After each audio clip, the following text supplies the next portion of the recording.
Hello everyone, and welcome back to Dragalia Foundry, a fan channel where everything Dragalia Lost can be found. This video is going to be all about this month in Dragalia Lost for the month of March 2022. In case you're not aware, this is where the game's director, Okada, talks to us about what's to come in the month ahead, and often teases things about the game's future as a whole. So in this video, we'll read through the This Month in Dragalia Lost news post. I'll share my thoughts and reactions on everything that's coming out in March of 2022, and then we'll pretty much call it a day. I also like to provide a little check-in in these videos about how I'm feeling on Dragalia Lost as of late, and generally how things are going with my account, how my progression in the game is, and just what are the vibes overall as far as Dragalia Lost goes. So I'll plan on doing that as well. I do think this is probably going to be a shorter video, which I know for some of you will come as sweet relief, and for others you enjoyed the longer ones, but with several of my past videos being around the 30 to 40 minute mark or more, and in particular these This Month videos often lingering that long as well, I think this one will be shorter in part because this is actually the half anniversary month for Dragalia Lost. So a lot of the news that we would normally get at the beginning of the month is likely being saved for the end, since the half anniversary is, I believe, the 27th. So a lot more to come the rest of this month as far as the anniversary goes, but because of that, our pickings are slim here, so to speak, so we don't have as much news to really comb over. Having said that, let's go ahead and hop in here to the This Month in Dragalia Lost news post, and of course, with it being the first of the month, just a reminder, your treasure trades have reset. That's going to include your Battle Royale, which actually reset yesterday, your Kaleidoscape, Void Battles, your Astral Raids, so make sure you take advantage of that, and your shop counts have also reset if that's something you're interested in. Okay, so this month in Dragalia Lost, of course, as always, Director Okada thanks us for playing the game and says that he's excited to share the latest news on what's happening in and around the game this month. First up, we have Operation at Your Service. So this is an invasion event happening right now. Of course, you can see here it features Pia and humanoid Zodiark, and Okada says, or asks, how are you enjoying the latest invasion event? Lately, the plot of events has tended to be on the more serious side, so it'll be a nice change of pace to explore the comedic side of things. Why is humanoid Zodiark teamed up with Pia, of all people? And what other unexpected pairings will they run into? Look forward to all this and more as you play through this lighthearted romp through Emil's estate. And personally, this is one that I'm really happy to see. I love lighthearted content in Dragalia Lost, especially with the state of affairs as of late in the world, and really when you think about the past couple of years, which is a lot of Dragalia Lost's lifespan, things have not always been the brightest. So I'm really glad whenever there's an opportunity for a fun, comedic event to kind of shake that funk, if you will, and provide some reprieve for people, for players out there who enjoy that sort of thing. I know some people prefer events with more gravity or more stakes, but the lighthearted events have always done it for me for some reason, and probably one of the reasons why I like Not a lot as a character. And there's something just charming to that goofy or wholesome side of Dragalia as well.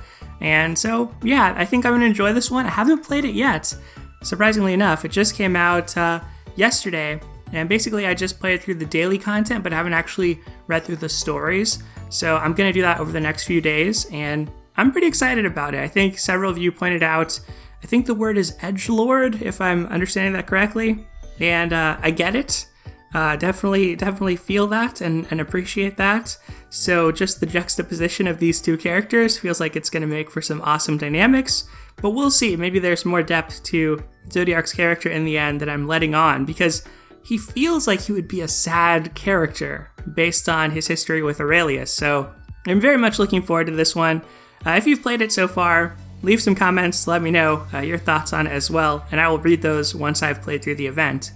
Okay, so next up, the adventurer humanoid Zodiark, who makes his debut in the aforementioned invasion event, and the dragon Gala Elysium are featured in the Gala Dragalia Summon Showcase, available now. So that showcase is happening at the moment, and Zodiark's available, Elysium is available. Zodiark is part of the permanent pool. Elysium is, of course, a Gala dragon, so limited to Gala showcases and remixes. And my thoughts are that it's a good showcase, but probably one that you can skip on, and I think that existing Shadow Adventures and Light Dragons will cover you for current content. So where you're looking at this is really future content, and I'm thinking here of perhaps Primordial Jupiter, and Zodiark down the road. So that's my take on it, but I'm still waiting to decide whether or not to summon because I want to know a little bit more about the next showcase featuring Pia. Having said that, I am doing some daily deals, so I'm happy to report on my first day of daily deals, I did get a 5-star dragon. Unfortunately, it was a reborn Nidhogg and not Gala Elysium, but still pretty good for a daily deal, so I wasn't too unhappy with that and have a few extra copies of that now, so maybe that'll be a dragon I can get a second Maxim Bound copy of in the future. Okay, so the next showcase, and this is one I'm really curious about, is going to feature Housekeeper Pia. This is a prize showcase. It's going to start on March the 4th. Play through the Operation at Your Service event going on now to learn more about her character. For further details like her stats and skills, please see the corresponding in-game notification. Unfortunately, they don't mention here if she's going to be limited, if she's going to be part of the permanent pool, really anything about her. We can safely assume she's going to wield a bow, and there's a weapon skin for her bow in the event. But other than that, we have really no context. So on the 3rd is when we should actually get that type of information. And I'm going to be on the lookout. If she's limited, I might summon for her. And maybe, just maybe, on this prize showcase, this will be where they throw in Atlas, if that's still a thing. So he's the missing sibling or missing brother of Epimetheus, Menoetius, and Prometheus, all of whom in the past have released around Valentine's Day in Dragalia Lost. So with this year there not being a real proper Valentine's showcase, we didn't have an opportunity, I suppose, to get Atlas just yet. So maybe Atlas will join Pia here, if Atlas is going to be in the game at all, at least for the foreseeable future. So besides Pia, now we get to some new content in Mana Spirals. Flame Legion's Trial will be added to Trials of the Mighty. Clear this quest to earn rewards like materials for unlocking the Mana Spiral of Gala Mym from the daily bonus. And this time around, it's just one new Mana Spiral for this month, at least only one revealed here. And with Gala Mym, I believe at this point, all Gala adventurers prior to Gala Leonidas will now have access to a Mana Spiral. So I was super happy to have Cerise get hers last month, and I'm not disappointed that there's only one this month, for the simple reason that it means you're going to be able to catch up. If you've been slowly whittling away at Trials of the Mighty Mana Spirals with your Omnisite, well, the trials on offer this month actually look pretty complete. There's a great variety of trials available. There's sort of something for everyone if you haven't finished a lot of adventures. So I'm happy to see that.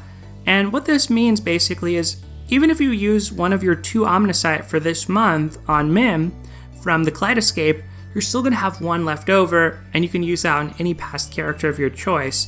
So this is actually going to be the month that I finally catch up on these trials based on the schedule that's been laid out and what I have left to do.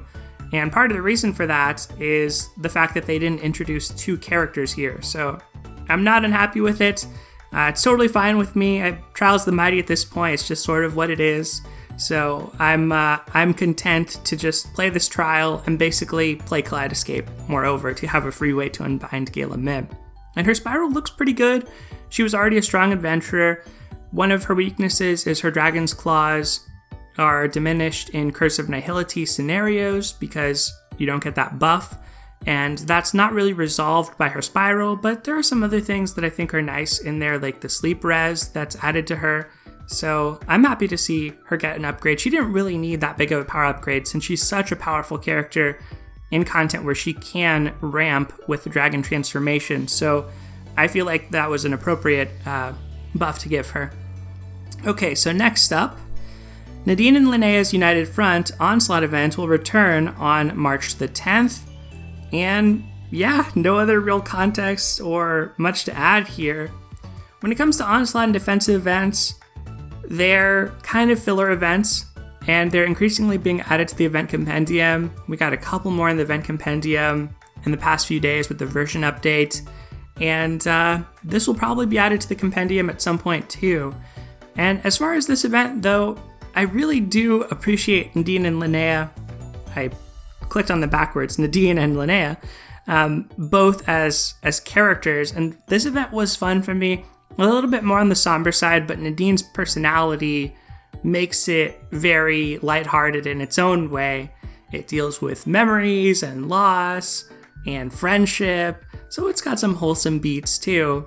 And I remember really liking it at the time. Nadine ended up being one of my favorite characters, so I was super pleased with the event overall, and glad to see it come back. I think we're going to continue to see these Onslaught and Defensive Battle events recycled as we're no longer getting brand new content mid-month, but I'm kind of fine with that because I feel like the Onslaught and Defensive events were never that exciting, so to speak, and just having that put toward cooler banners or toward a cooler end-of-month event, or really just having a slower pace of release of new stuff in Dragalia doesn't really bother me at this point, and I'll talk more about that as we get to the end of the This Month post.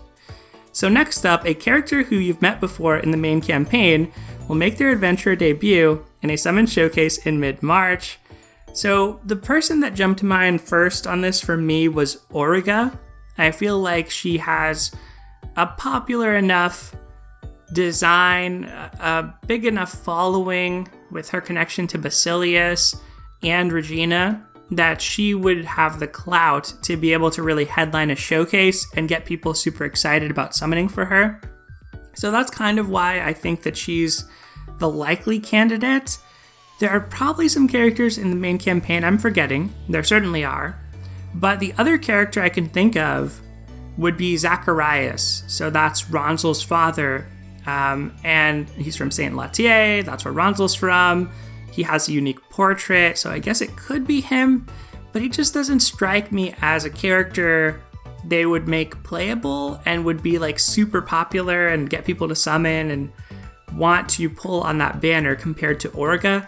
It's a real possibility, though. He is such a unique design that I think eventually he might come, especially now that it feels the whole philosophy has shifted on summon showcases. We're getting popular characters every showcase. We're getting characters we've known about who have been with us since the beginning of the game. As far as other possibilities go, technically there's Baron, I guess. It could be Baron. There's Aurelius. That actually seems maybe a little bit more possible, just in the sense that we just got the Zodiark showcase, we have Audric playable. Aurelius might be a reasonable character. There's also Jinlorda and Finlorda, and Nedric, technically, since we haven't had Nedric, but I feel like Nedric will probably be saved for an anniversary or half-anniversary gala. He just feels like a character of that level, that when we actually get him playable, it's going to be at a time like that. And technically, it could also be the Agito. So the Agito that aren't yet playable, all of them appear in the main campaign, so it could really be any of them. I'm sure there are other characters I'm not thinking of. There are some kind of lesser characters with names like Cardinal Grot that would be super disappointing, so I'm going to presume that it's not going to be a character at that level that really nobody is asking for. But I'm happy overall with the direction of the game that every release, every banner, it feels meaningful. It feels like somebody is going to be excited about that character, so I'm glad to see this. And part 2 of Chapter 24, moving on, of the main campaign will be added on March 17th. We've had a brief introduction to Primal Midgardsormr's power in the Primal Dragon Trials, but now we'll be able to learn more about the primal forms of the 5 Great Worms in the story. Excited about that one too. It feels a little bit earlier in the month for the chapter release, but probably some of that is to leave some room for the half anniversary events that'll happen toward the end of the month. Then we have a Waltz with Fate raid event returning on March 22nd. Play through this event to add the Adventurer Felicia and Dragon Phantom to your roster. I can't remember did this ever get rerun until now? I know Felicia for some time, for quite some time, was the oldest event welfare character who had not ever gotten a rerun. And I can't remember if this event has ever come back before. If this is the first ever rerun, that'd be something. A lot of players might not have Felicia. I don't know why, but I feel like she must have at least come back once before now. But this is one of the earlier events in the game, so it's good to make it come back or have it come back regardless, since I know a lot of players are going to have missed out on her. Having said that, she's not a particularly remarkable character, unfortunately, and especially these days with Vixel having a mana spiral and everything. As a light healer, she's pretty lacking, but she's still got a cool design. She has a unique story with Phantom, the dragon behind her there. And so there are some fans of her. There's some big fans of her out there, and not unhappy to see her return to the game here for sure.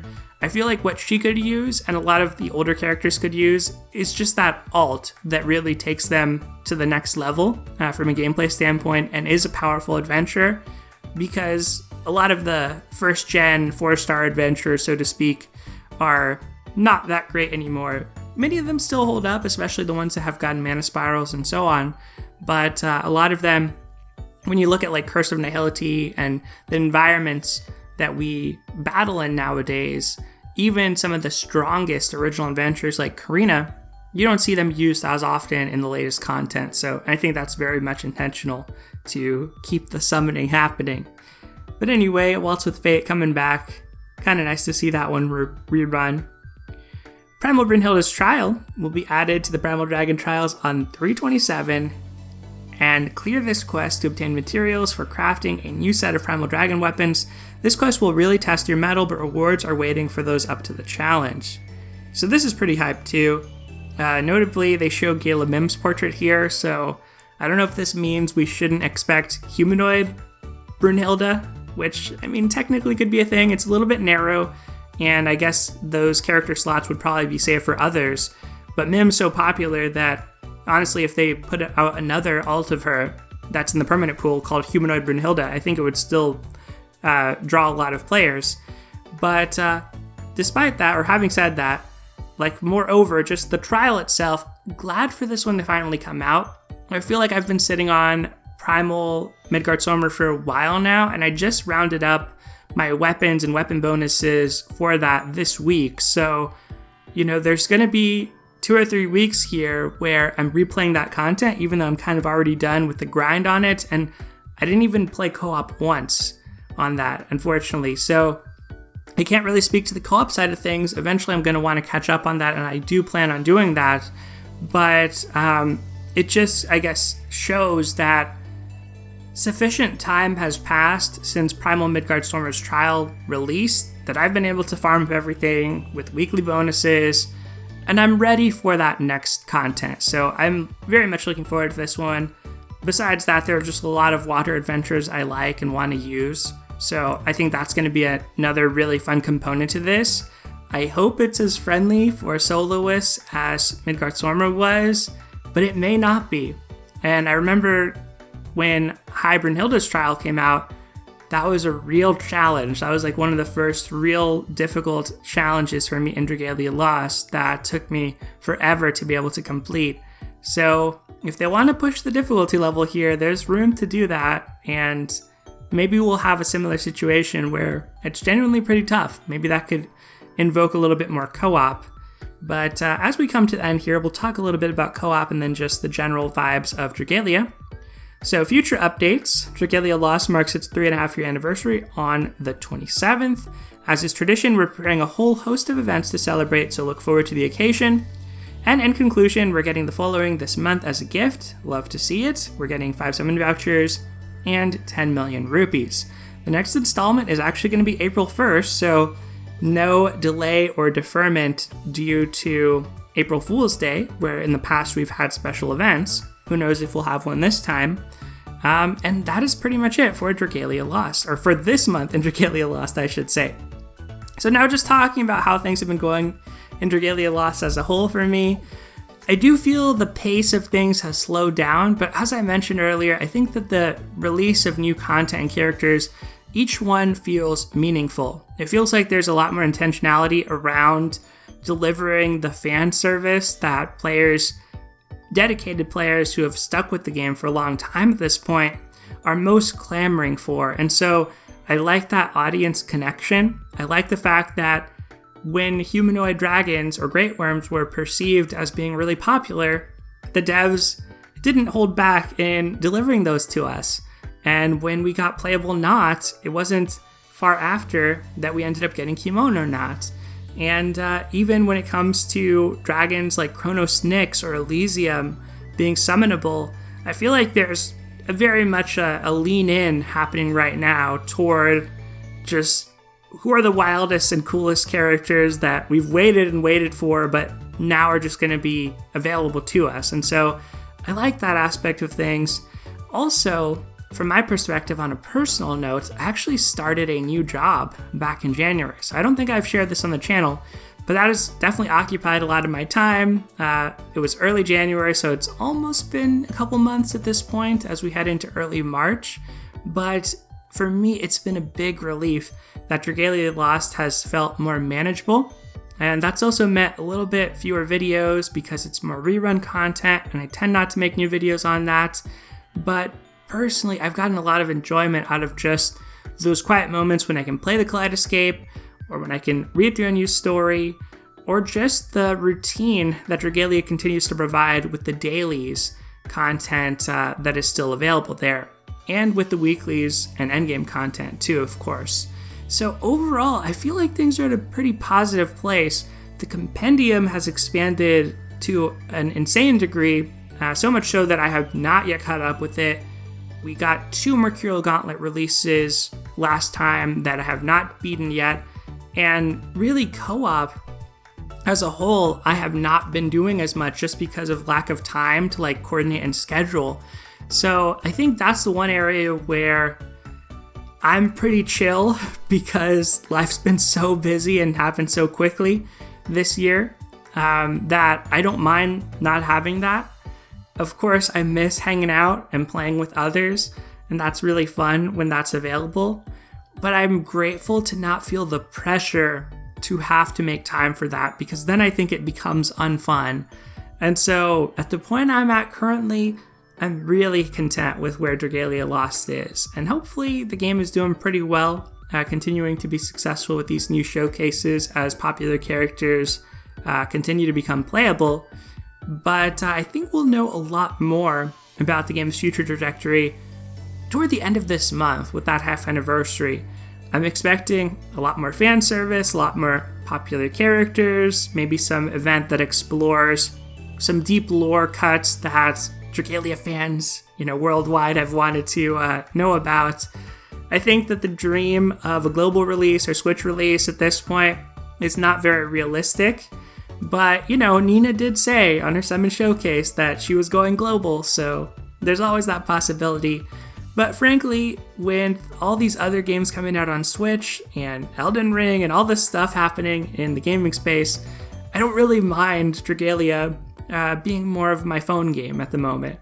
So that's kind of where I'm at personally. Very, very happy, very content, but not super hardcore into any of the things that are happening right now. Just kind of enjoying life as a casual fan. And hopefully you've enjoyed Dragalia too. Let me know how you've been feeling about things in the comments below. But that is going to do it for today, everybody. We're under 30 minutes. I'm going to consider that an accomplishment. Thank you so much for watching. Take care, and I'll see you next time.